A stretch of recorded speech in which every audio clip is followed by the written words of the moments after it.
ഉത്രാടം അഥവാ ഒന്നാം ഓണം. ഉത്രാടനാൾ തിരുവോണത്തിന് മുന്നോടിയായുള്ള അവസാന ഒരുക്കങ്ങളുടെ തിരക്കുകളുടെ ദിനമാണ്.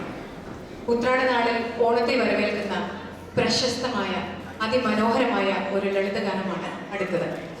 വാടിയ പൂവണിയിലും തെരുവ് കുട്ടികളിലും സാന്ത്വനമായി ഉത്രാടനിലാവിനെ വരവേറ്റുകൊണ്ട് ഇല്ലായ്മകൾക്കിടയിലും ഓണം കേമമാക്കുന്ന, കാണം വിറ്റും ഓണമുണണമെന്ന ചൊല്ലിനെ അന്വർത്ഥമാക്കുന്ന രവീന്ദ്രൻ ഈണം നൽകിയ ശ്രീകുമാരൻ തമ്പിയുടെ ഒരു മനോഹര ഗാനമാണ് അടുത്തത്.